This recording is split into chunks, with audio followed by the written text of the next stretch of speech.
Assalamualaikum warahmatullahi wabarakatuh. Sebelumnya, perkenalkan kami dari Ekonomi Syariah 4D dari kelompok Departemen Store, yaitu yang beranggotakan Bintang, Dini Kristianti, dan Fitri Desiani Rahayu. PT Plaza Indonesia Realty Tbk berawal dari PT Bimantara Eka Santosa yang didirikan pada 5 November 1983. Perseroan baru berganti nama menjadi PT Plaza Indonesia Realty pada 20 Desember 1990.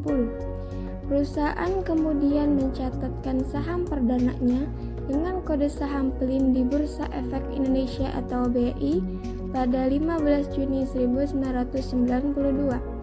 Produk perusahaan berdasarkan anggaran dasar perusahaan, ruang lingkup kegiatan PLIN terutama meliputi bidang perhotelan, pusat perbelanjaan, perkantoran, dan apartemen. PLIN adalah pemilik Hotel Grand Hyatt Jakarta, Plaza Indonesia Shopping Center, The Plaza Office Tower atau gedung perkantoran, Keraton at the Plaza a Luxury Collection Hotel, dan Keraton Residence atau apartemen. Selain itu, PLIN juga mengembangkan usaha properti melalui anak usaha, yakni PT Plaza Indonesia Jababeka, PT Plaza Nusantara Realty, PT Plaza Indonesia Urban, sebelumnya bernama PT Citra Asri Property, dan PT Sarana Mitra Investama atau SMI, di mana SMI secara tidak langsung memiliki PT Plaza Lifestyle Prima, perusahaan pemilik dan pengelola FX Sudirman atau Pusat Gaya Hidup. Keuangan PT Plaza Indonesia Realty Tbk pada tahun 2020, total ekuitas sebesar 1 triliun, total aset yaitu 1 triliun, total liabilitas yaitu 11 miliar, untuk price 2060, untuk nilai ROE 1,18%, di mana jika nilai ROE yang besar, maka perusahaan tersebut cukup efisien dalam mengelola keuangannya. Untuk nilai DER 0,08%, di mana jika nilai DER-nya semakin rendah, maka perusahaan tersebut sedikit dalam menggunakan utang. Untuk nilai dividen yield yaitu 4,04%. Future value EPS 10 tahun ke depan dengan tingkat growth PLIN 228,95, RALS 39,20, LPPF 132,57. Total future value dividen 10 tahun ke depan yang dihitung dari tahun 2022 sampai 2031 yaitu PLIN 60,35, RALS 179,34, LPPF 829,7.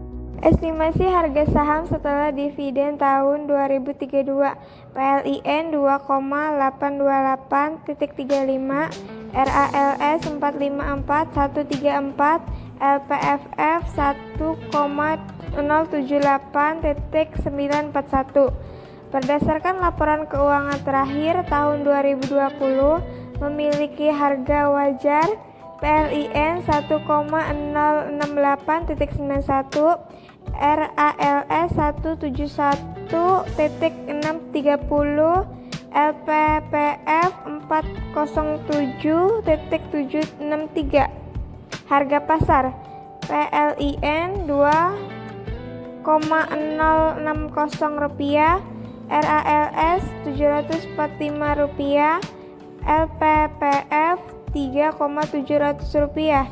Berdasarkan perhitungan margin of safety antara harga saham dan harga wajar pada Desember 2020 sebesar PLIN min 92,7%, RALS min 3,34%, LPFF min 8,07%, sehingga dapat disimpulkan dari hasil valuasi saham menggunakan diskon cash flow bahwa perusahaan-perusahaan sektor departemen store ini masih belum layak diinvestasikan karena MOS masih di bawah 30%.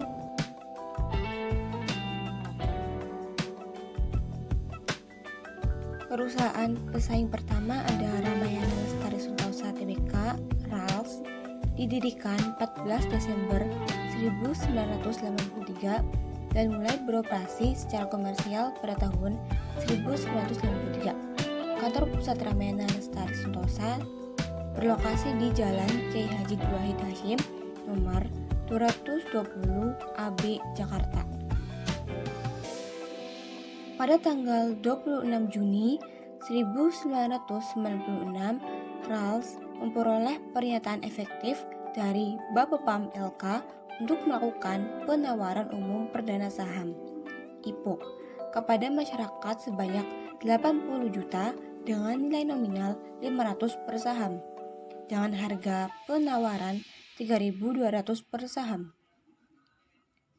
Saham-saham tersebut dicatatkan kepada Bursa Efek Indonesia (BEI) pada tanggal 26 Juli 1996. Berdasarkan anggaran dasar perusahaan, ruang lingkup kegiatan RALS adalah perdagangan umum yang menjual berbagai macam barang seperti pakaian, aksesoris, tas, sepatu, kosmetik, dan produk-produk kebutuhan sehari-hari melalui gerai serba ada, departemen store, dan supermarket. Saat ini, jumlah gerai serba ada yang dioperasikan RALS sebanyak 104 gerai yang terdiri dari Ramayana 99 gerai, Robinson 3 gerai, dan Cahaya 2 gerai yang tersebar di wilayah Indonesia. Laporan keuangan perusahaan RALS pada tahun 2020. Total ekuitas 3.718.744. Total aset 5.285.218. Total liabilitas 1.566.474. RISE pada tanggal 31 Maret 2022 Rp745. ROE Return on Equity 0,35%. DER Debt to Equity Ratio 0,42 kali. Dividend Yield 7,75%. MOS atau Margin of Safety minus 3,34%. Matahari Depan Semester TBK LPPF didirikan tanggal 1 April 1982 dengan nama PT Step Utama International Leasing Group dan mulai beroperasi secara komersial pada tahun 1982. Kantor Pusat Matahari Departemen Store (TBK) terletak di Menara Matahari lantai 12, Jalan Boulevard Palem Raya 07 Lipo Village, Tangerang 15811, Indonesia. Pada tahun 1989, LPPF memperoleh pernyataan efektif dari Bapepam LK untuk melakukan penawaran umum perdana saham LPPF IPO kepada masyarakat sebanyak 2.140.000 dengan nilai nominal Rp1.000 per saham dengan harga penawaran Rp7.900 per saham. Saham-saham tersebut dicatatkan pada Bursa Efek Indonesia pada tanggal 9 Oktober 1989. Berdasarkan anggaran dasar perusahaan, ruang lingkup kegiatan LPPF bergerak dalam usaha jaringan gerai serba ada yang menyediakan berbagai macam barang seperti pakaian, aksesoris, tas, sepatu, kosmetik, dan peralatan rumah tangga serta jasa konsultan manajemen. Matahari Departemen Store TBK memiliki 139 gerai yang tersebar di 77 kota di Indonesia secara online melalui matahari.com, platform sosial e-commerce, shop and talk, dan marketplace pihak ketiga. Laporan keuangan perusahaan LPPF tahun 2020. Total ekuitas 581,118, total aset 6,319,074, total liabilitas 573,956. price Rp3.700, ROE 766 kali, DR 987 kali, dividen yield 824%, MOS min 8,67%. Hasil analisis diskon cash flow. Price pada tanggal 31 Maret 2022. PLIN 2060. RALS 745 rupiah. LPPF 3.700. ROE return on equity. PLIN 1,18%. RALS 0,35%. LPPF 7,66%. ROE dari perusahaan LPPF paling tinggi. Seperti yang sudah kita ketahui bahwa makin tinggi ROE atau return on equity suatu perusahaan, maka semakin baik dan efisien perusahaan tersebut dalam menghasilkan laba. DR, debt to equity ratio. PLIN 0,08 kali. RALS 0,42 kali. LPPF 9,87 kali.